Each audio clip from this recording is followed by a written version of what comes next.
The Center for Educational Media and the College of Education at Middle Tennessee State University are proud to offer professional development to K-12 educators in Tennessee through our online video library. These videos are aligned with standards set by the Tennessee Department of Education. For more professional development videos, check out our website at www.mtsu.edu/CEM.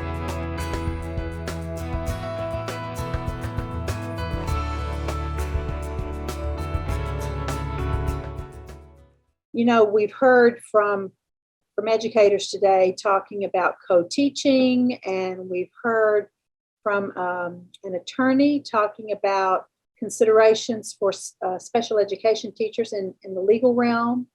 And we had one of our educators, Dr. Tucker, remind us of all the many things we do all day serving our students.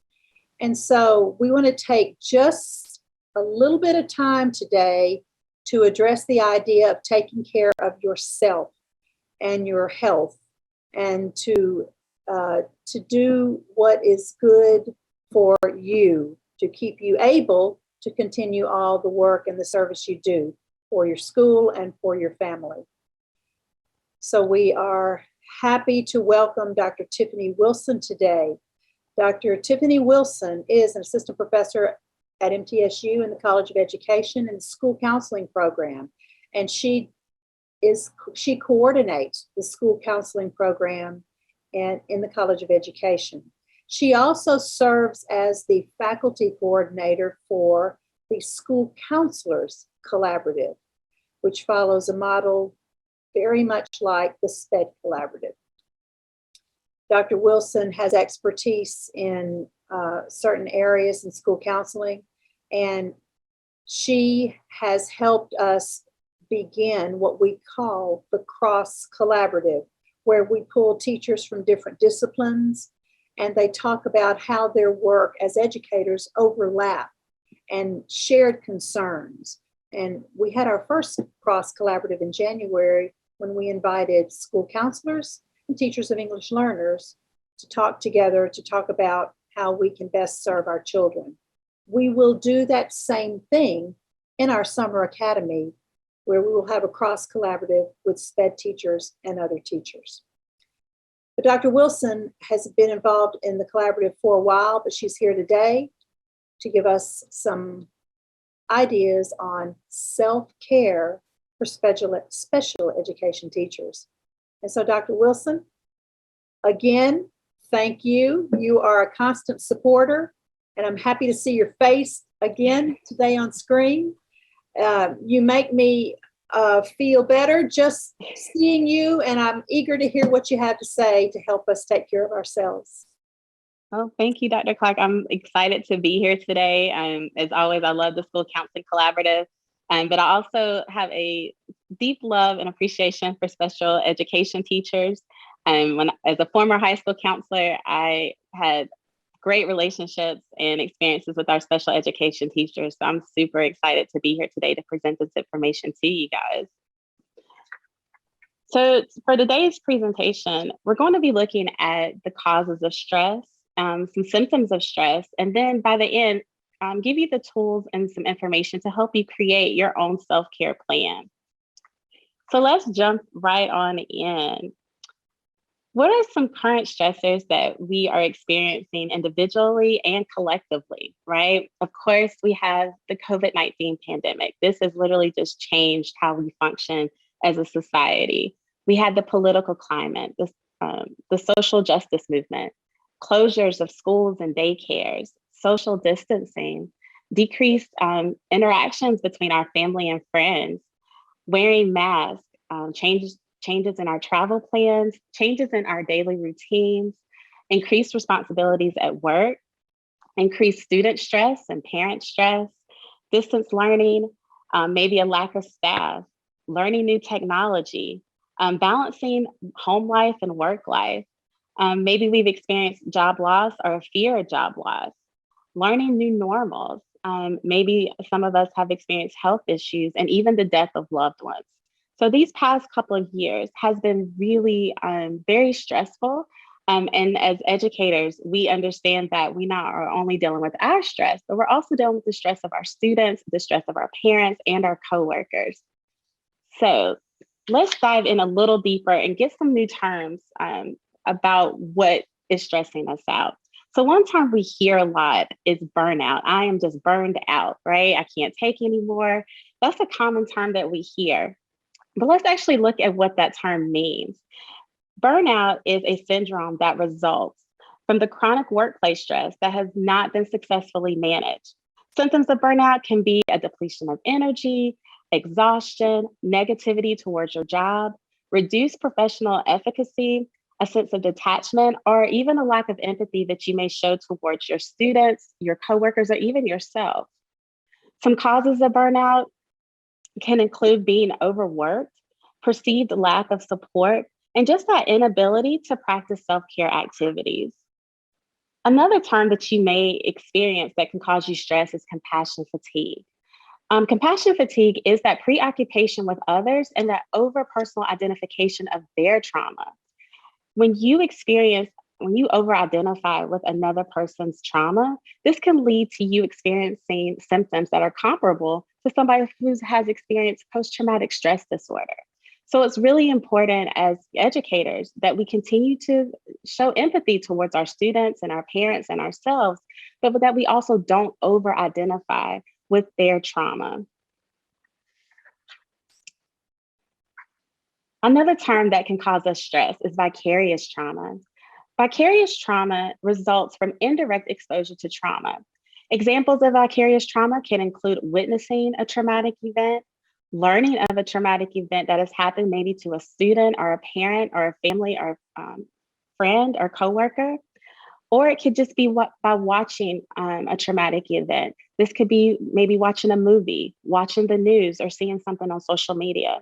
I always encourage individuals not to look too much at the news. We have CNN, we have different news and media outlets that run 24 hours a day. It's not always a good thing to absorb that much information because again, that can lead to you experiencing symptoms of PTSD just by watching and hearing about traumatic events that are happening to other people.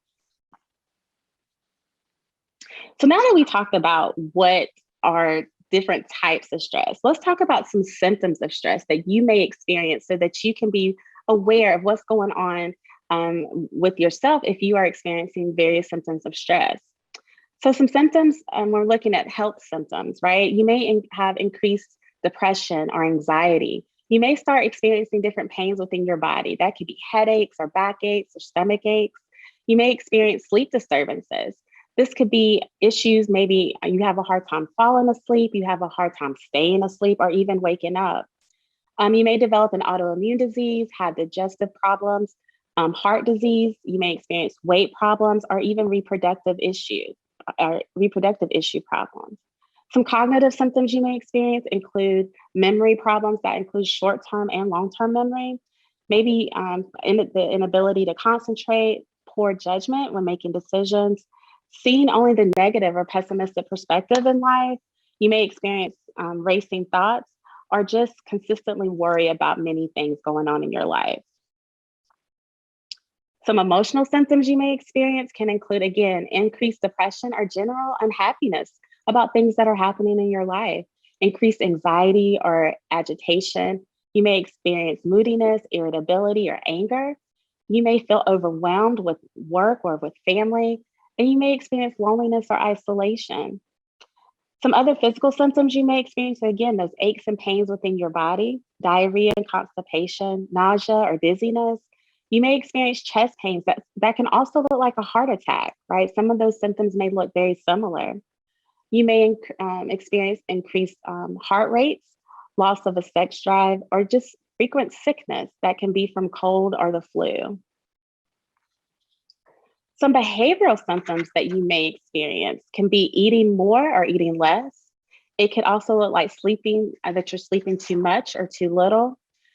You may noticing that you are withdrawing from other people or even from activities that you used to enjoy. You may notice yourself procrastinating or neglecting your responsibilities at work or at home. You also may see an increase of use of alcohol or cigarettes or drugs that to help you relax, or you may even could develop nervous habits such as nail biting or pacing. So now that we talked about and have a good understanding of the causes of stress and symptoms of stress, how do we help mitigate stress, right? And that's through self-care. Self-care is the mindful taking of time to pay attention to you, not in a narcissistic way, but in a way that ensures that you are being cared for by you. It is so important to understand that practicing self-care is not selfish. It's just doing what you need to do to take care of yourself so that you have the ability to function in a healthy way in your day-to-day activities. So let's break down the meaning of self-care just a little bit further. Self-care means knowing who you are as a person and knowing your limits. As we grow from an infant until older adulthood, we change the things we experience, the things that we see, the things that we do. It changes who we are as people. So it's really important that we get to know who we are in every phase of our life. So getting and taking the time to know who you are is very important to developing a positive and effective self-care routine. Self-care means getting the sleep that you need, that your body needs to rest, making sure that you're eating well. Self-care means figuring out ways to decompress while you're at work and also when you come home from work. Self-care means getting to learning and identifying what brings you joy. What are things that you enjoy doing that you possibly could do at work? What is fun to you?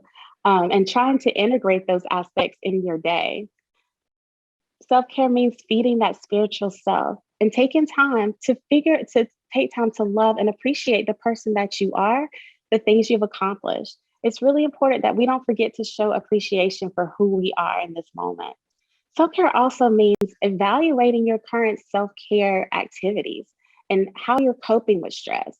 Is what you're doing today, still effective? Because what worked yesterday may not be as effective as it is today. So that's all part of what self-care is. So now that we define self-care, let's look at how to create our self-care plan. And to do that, we're going to look at the 6 dimensions of wellness. This model was created by the National Wellness Institute and is broken up into 6 specific dimensions. The first one is the emotional dimension. This looks at how well you cope with life and those satisfying relationships you have in your life. The second dimension is the social dimension. This looks at your sense of connection and belonging. What does your support system look like? The next one is the spiritual dimension. This looks at our sense of purpose and our meaning of life. The fourth one is our occupational dimension. This is the satisfaction that we get from the work that we do every day working as a special ed teacher. The fifth one is the physical dimension. This is recognizing the need for that physical activity and healthy diet and good sleep routine.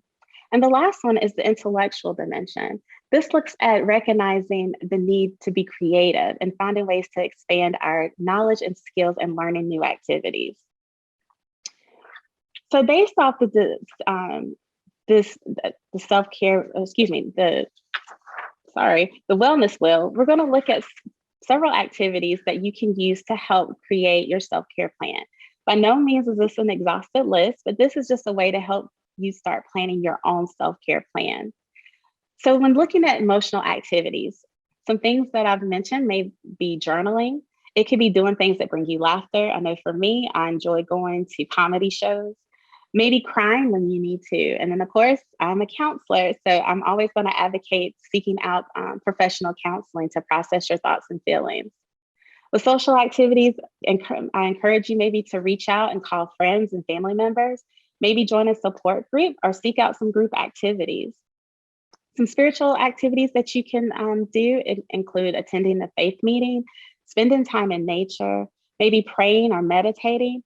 Or one activity that I love as a clinical mental health counselor, I would always encourage my clients to create grateful jars, right? Where you write down things that you're grateful for. So when you're feeling bad on certain days, you can go back to that jar and pull out things to help you remember the things that you're grateful for. Some occupational activities you can do is have an appreciation for the career that you have and your career accomplishments. It is hard being an educator today, and working with students with disabilities can be very challenging. And so when that child that you've been working with achieves a goal that they have set out for themselves or you have set out for them, that's something that you need to celebrate and have appreciation for. It's also good to develop those boundaries, right? That we're not answering emails at 9 o'clock or 10 o'clock at night. And maybe even consider some of the student assignments that we give our students to make sure that those assignments are not necessarily putting added stress on our plate. Some physical activities that we can add to our plan include, of course, exercising. That can mean going for a walk, maybe doing yoga. I have dancing on here because with my kids, that's what we like to do. Or even taking a nap, understanding the importance of rest, right? That rest is just as productive as exercising. And some intellectual activities we can include on our self-care plan can include maybe completing a puzzle, doing crossword puzzles, or even those little games on our cell phones, reading for fun, maybe starting new craft projects, or just doing a new activity that you've always maybe had an interest in doing. So now that we have some potential activities, right, that you can add to your self-care plan, I would like for you to take time to think about these 4 specific questions as you create your self-care plan. What might get in the way of creating and implementing your self-care plan? It's really important that you think about potential barriers. What negative strategies do I need to avoid as I create my self-care plan? Is it eating too much or eating too little? Is it drinking too much, right? What are some negative strategies we need to avoid? If you implement your plan, how will it make you feel? Will it make you feel happier? Will you experience more peaceful interactions at work? If you implement your plan, how will that improve your ability to function, right? That's really important. We have to look at what this self-care plan can do to make our day-to-day lives better. So as you create your self-care plan, these are some things you need to think about: potential barriers and how this self-care plan can really improve just your overall wellness and well-being.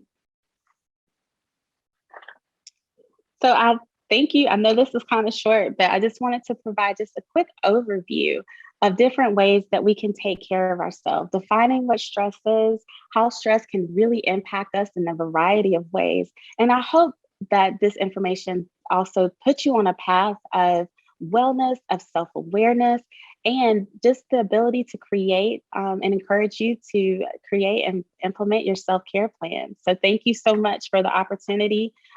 As a former high school counselor, again, I appreciate all the work that you do as special education teachers. And I just wish you the best of luck on the remaining of your school year. Dr. Wilson, I feel better already. You made it very concise, very simple. And what I loved, I saw on one of your slides, self-care is not selfish. So that's my mantra for the time being. Self-care is not selfish.